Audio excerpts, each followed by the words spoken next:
Ciao Milanisti and welcome back, and it's kind of a welcome back for myself as well because I had last week kind of off. I was on the podcast because I just came back from Paris the week before, so I wasn't able to make a video after the previous week, and we've spoken a lot about the Napoli game. Bader's done his review, we've done the review on the podcast as well, where I spoke quite emotionally about my opinions on the game and also what some opinions on certain players like Calabria and Chad is right now, so I don't really want to cover anything like that anymore.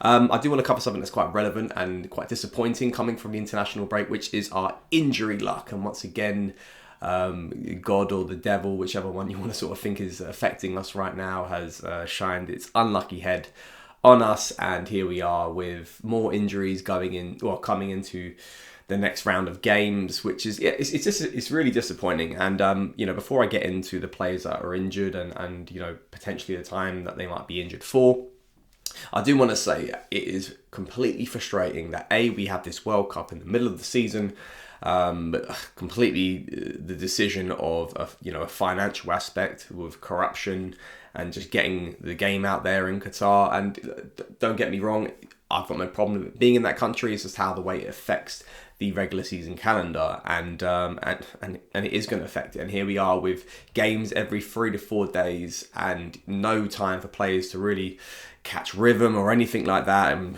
we're getting a player back, another one's coming injured. And then not only that, we have these, and I've always thought of this, pointless international games sandwiched between club football and the Nations League. And this is me saying this in Italian. You just saw Italy beat England the other day, and I don't really have a care for it. I don't really care. I care about the tournaments and qualifiers. These games are completely irrelevant to myself, and here we are with more players who have been injured because they've had to go on international duty for these games, which are pointless, in between sandwiched just consistent fixtures every 3 days for club level. So it's just, how much demand are we putting on our players who are also going to have to go out there into the World Cup as well? It's crazy. It's crazy that this is the state of football right now, where we're asking so much from these players.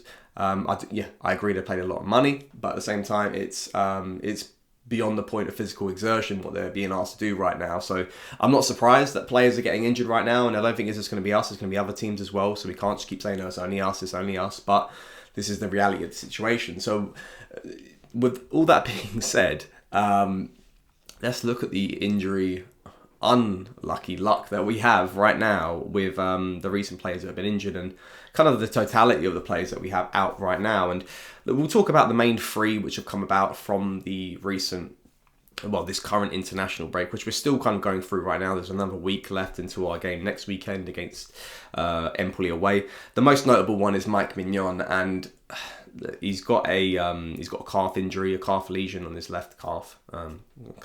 Keep saying calf. The important thing is that he seems to be out for about 3 to 4 weeks, which is really disappointing because it wasn't as long as the injury last year.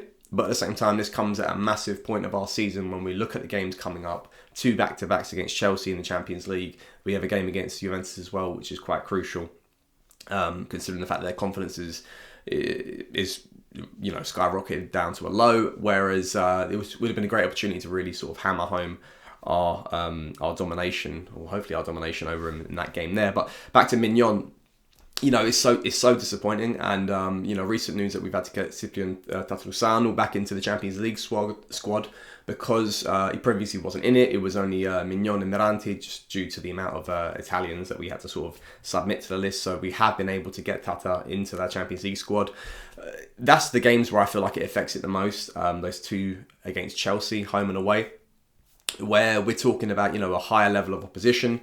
Chelsea are not in the best form anyway, but this gives them another additional chance to really get the better of us in that fixture. And I'm really hoping Tata can really come up trumps with some stellar performances. And I think with the thing with Mignon, and I'll kind of end it on this, and he's an incredible keeper, an absolutely incredible keeper. But we can't forget, Tata did a decent job when Mignon was out. And I do expect, 3 to 4 weeks from now, 1 week we're looking at right now has been written off for the international break. So it's probably going to be about 3 weeks from the point of next weekend, which I think he'll miss games against Empoli, Chelsea, Juventus, Chelsea, and probably Hellas Verona, and hopefully getting back for the Monza game on the 22nd of October. We'll go for the fixtures shortly as well. They're coming up.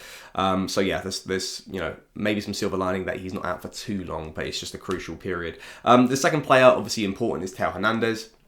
Probably being our most consistent player for the start of this season. One of the most, at least.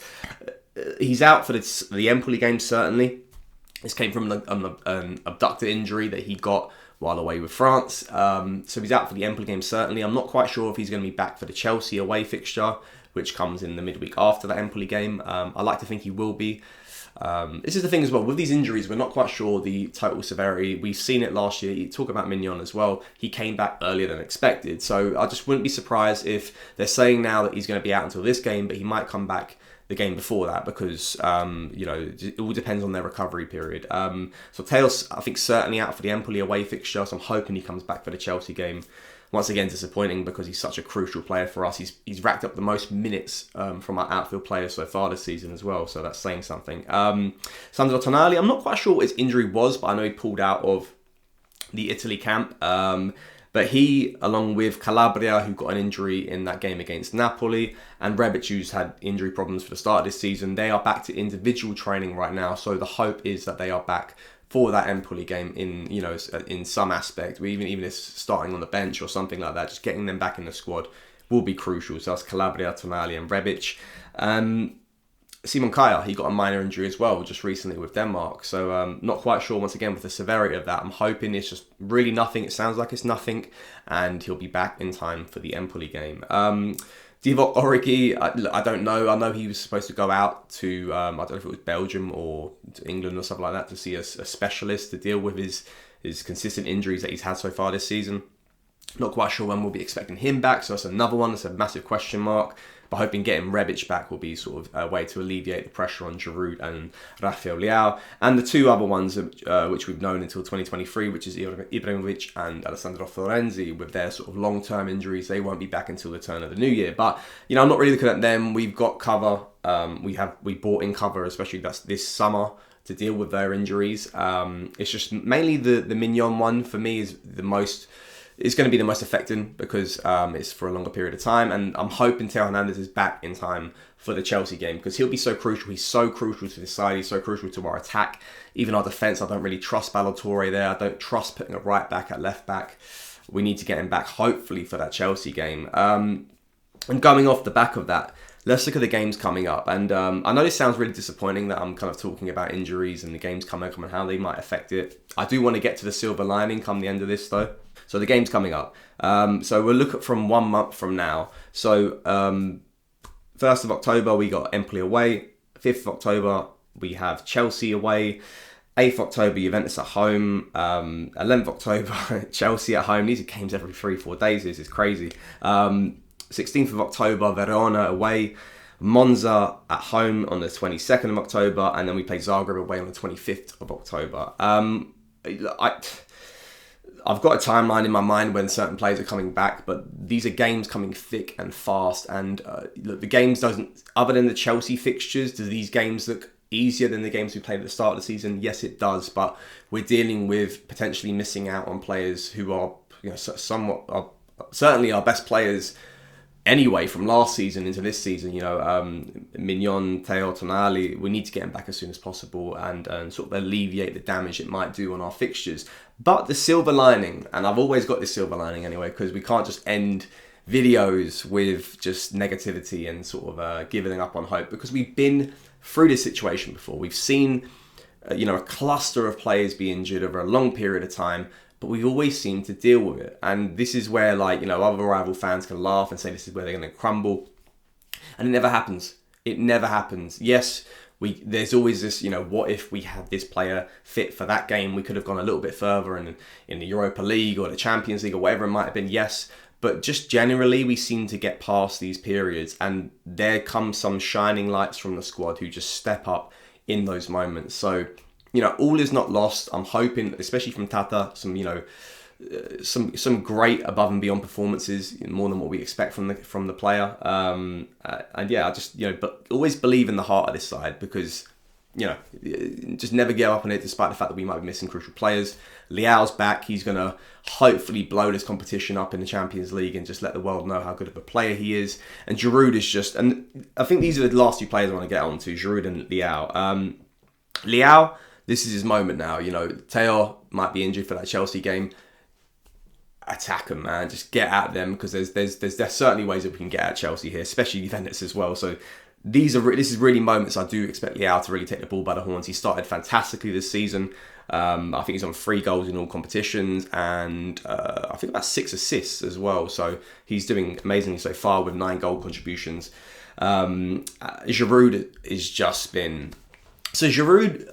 I did say in my predictions for who was going to be our top goal scorer for this season, I did say Giroud was going to be that, because I kind of knew and believed that he would be taking the penalties since Kessie's now gone, and Teo's probably not a regular penalty taker, and Ibra's out until the turn of the new year. So I kind of had in my mind that Giroud was going to take penalties, so he's going to get the most goals, and he's our top goal scorer right now. But it's not just that, it's the goals he's scoring in certain games. Of course, got that one against Napoli. He got the goal against Inter Milan. He's clutch. We know that the player is completely clutch as a centre forward. He scores in games that we need him to score in, big games as well. And he's carrying on that momentum. So just don't be surprised if we rock up to Stamford Bridge and he just bags in a goal as well. So I'm hoping for that too.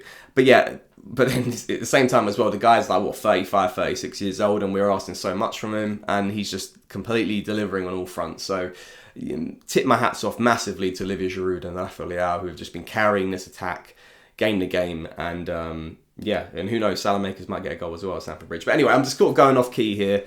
Didn't want to make it all doom and gloom. I wanted to sort of check in on you guys, making sure you're not crying because of the injuries that we've got racking up, and just consistently believe that this team can turn the page, despite the fact that there are injuries. I know it's annoying to deal with, but we will get past this. We always do. Believe in this coach, believe in this squad, believe in this heart, and until next time, guys, I'll be talking to you probably after the Empoli game with hopefully a win there. So until then, Forza Milan.